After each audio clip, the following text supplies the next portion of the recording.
Three, two, one.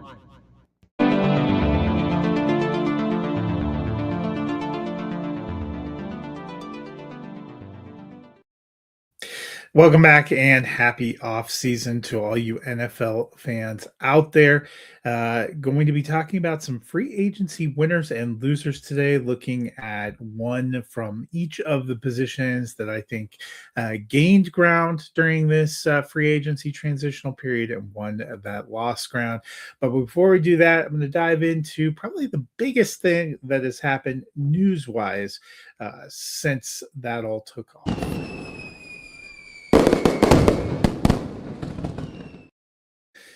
Last time I was with you, I talked about the rash of free agent signings. Probably really early the week after that first episode, we had a major trade, and that was the Denver Broncos acquiring Jalen Waddle from the Miami Dolphins, the star wide receiver. They sent a first, a third, and they traded fourth round picks to get him. Waddle comes in, joins a receiving group that includes Cortland Sutton, Pat Bryant, Troy Franklin, Marvin Mims, giving another weapon in the offense to Bo Nix and the Denver Broncos team that made it all the way to the AFC Championship game in 2025 for the Dolphins. More draft capital. Can't be sure what they're doing right now. Their top wide receivers right now would be Jalen Tolbert, Malik Washington, and Tutu Atwell. So, are they going to make more moves in free agency?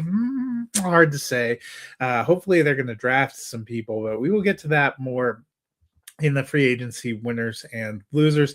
I thought this was a good acquisition for the Broncos. Felt like a little bit of a high cost when you're comparing some of the other wide receiver transactions that had happened. Be interesting how this impacts potential AJ Brown trade. Before Waddle was traded, the Eagles were said to have rejected a first and third that was being offered by the Patriots.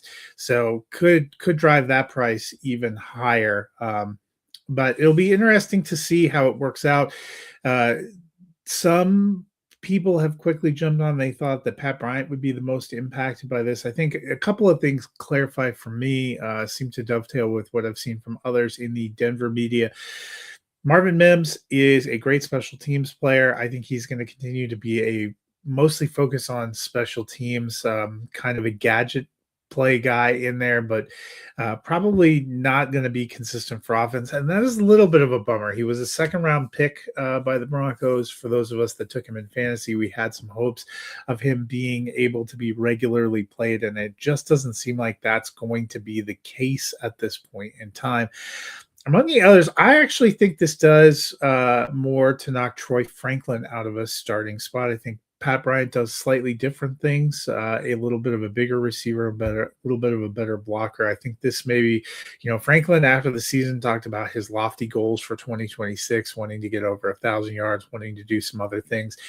I think he is the one that will get impacted by this the most, but we shall see. That does it for some of the big news and notes. There have been a lot of proposals for different things happening, potential rule changes, officiating changes, competition changes, all that's still yet to be voted on. So we will talk about that in an upcoming episode. But right now, let's focus on the free agency winners and losers. I'm going to start at the quarterback position. I'm going to take one in each category. My winner is Kyler Murray. Look, it has never been exactly great for Murray since being the number one overall pick. His time with Cliff Kingsbury seemed to have wound down in an unsatisfactory manner. For fantasy purposes, he's never hit 4,000 yards. He washed out with Jonathan Gannon. He seemed to lose the confidence of the organization that ended up releasing him. Well, on the free agent market, there were a lot of places rumored about where he could end up, including maybe the Jets, maybe the Dolphins. I don't think those would have been great places. In Minnesota, where he's landed on his one-year deal, he gets to work with Kevin O'Connell. I think we've seen Kevin O'Connell have an ability to help mentor and rebuild and get the most out of some of these veteran quarterbacks. Has a good supporting cast for now, presuming they don't move on from Justin Jefferson, Jordan Addison, or TJ Hawkinson. and has some potential. I mean, the Vikings with pretty dreadful quarterback play were 9-8 last year. Could they be better than that? They certainly could be. So I thought it was the most ideal landing spot for Murray if he's ever going to get back on track and sort of earn himself another starting spot. Because we saw that happen with Sam Darnold, we saw that happen with Daniel Jones, we saw Kirk Cousins, all of them coming out of that Miami system or Minnesota system with with Kevin O'Connell launching into bigger jobs. So let's talk about a loser in this position. There were a couple of people I looked at. I'm going to swamp with Kirk Cousins, a guy who I thought ended last season pretty well.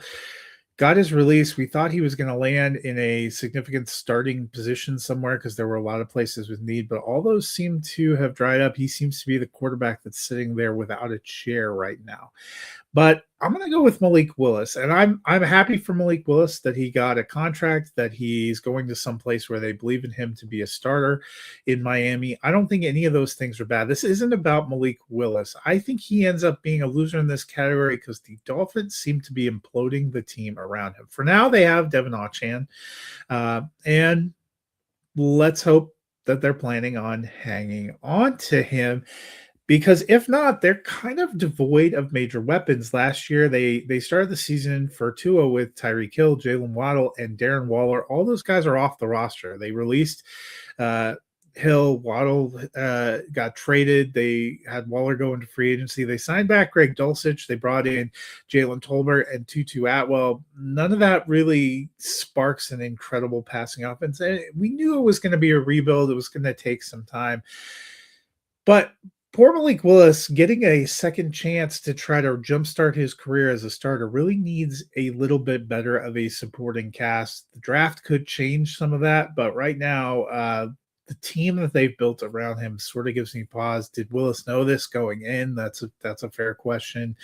We'll see what happens, but I feel bad for Malik Willis because I think he really worked hard the last 2 years, looked very good in Green Bay to earn this chance, and you don't get a lot of third chances in the NFL. So you really have to make the most of kind of second chances. And Malik Willis right now feels like one of those head coaching guys who didn't work on the first attempt. They've rebuilt themselves as a coordinator and they end up getting that second bite at a job. And it's, with a disastrous roster and they can't make it work. And that kind of kills their shot.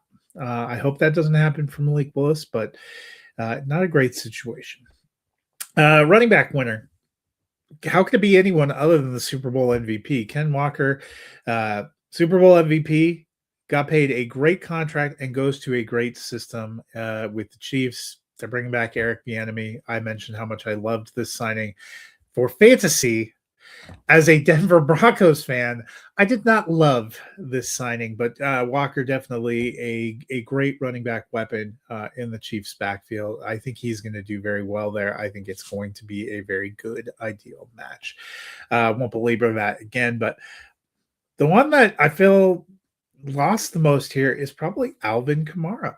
And he's not a guy that changed situations. He's still got a decent contract, but he's coming off a career low in games played, in carries, in yardage, in touchdowns, in targets, in receptions. And now his team signed a massive 4-year deal with Travis Etienne, who is going to be the lead back and has a similar skill set to Kamara. It makes it very interesting. What is Kamara's role going to be in this offense? Certainly he can still provide some stuff. Maybe he's even still a low level of flex option. We have to see what the backfield split is, but it feels like he is becoming a part-time player. And, he's 31. He has plenty of mileage. We saw injuries taking a toll, breaking down last year. And, Achane has had his own injury issues. If he was to miss time, then, Kamara, we know, still has the ability in this offense. I like the offense. I like both players, but it feels like Kamara definitely taking a step back, especially in terms of fantasy. Let's transition to wide receivers. I love this move for DJ Moore. We talked about the trade to the Buffalo Bills. I think it opens up a lot of things for him. We have seen him be a star receiver for 2 different teams. Josh Allen, arguably the best quarterback he has played with. They definitely needed wide receiving weapons. I like him playing alongside Khalil Shakir. I think it could also open up things for Kincaid and even Keon Coleman to be contributors. Great running game there with James Cook. I think this is a home run for a Bills team that's pretty locked in. They want to bounce back. Their window is, I don't think it's closed. People have said it's closed, and especially look at this division. The Jets are still in some kind of rebuilding chaos. Miami has entered rebuilding chaos. New England, they're still trying to build up. They had a magical year last year, not to take anything away, but I think there are a lot of people that are concerned about both them and the Broncos having some kind of serious regression in 2026. That opens the door. We saw a veteran Chiefs team go and make a move to try to bolster that roster as they try to get back to where they want to be, and Buffalo doing the same. I like that move. Wide receiver losers, Juwan Jennings. Look, for the last 2 years, I thought he was the best wide receiver in San Francisco. He hits the free agent market. I expected him to be one of the first big names that popped off and got signed, and he's still out there waiting and available. Where is an ideal landing spot? It's hard to say right now. Miami could certainly use him, but do they have the cap? Is that a direction they want to go? Raiders could certainly use him. Is that a direction they want to go? Is that how they want to spend their money? And also, he would be second fiddle to Brock Bowers, maybe even third fiddle to Bowers and Ashton Jeanty. You have a rookie quarterback coming in there. Tennessee was a place I thought that maybe he could go and thrive, but they seem to be locked in on bringing back Calvin Ridley. They splashed out for Wan'Dale Robinson. Maybe that tells you the different kind of offense that they are planning on running. There are still places where I think he could go. He could also be a great number 2 somewhere. Washington seems to be consummately locked in on pulling in former 49er receivers. They had Deebo Samuel last year. They're rumored to be trying to trade for Brandon Ayuk. Maybe it would be better off if they just signed Jennings to play alongside Terry McLaurin. I don't know.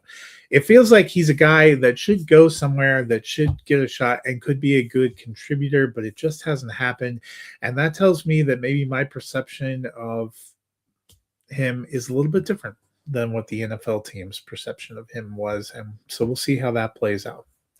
Let's move on to tight ends. My tight end winner, second-year man, Gunnar Helm. The Titans moved on from Chig Okonkwo. Helm had a very solid rookie year, even though he was really splitting with Okonkwo. This offseason, they signed Daniel Bellinger to a big deal. They brought in Kylan Granson. Those guys feel like supporting, kind of blocking offensive players.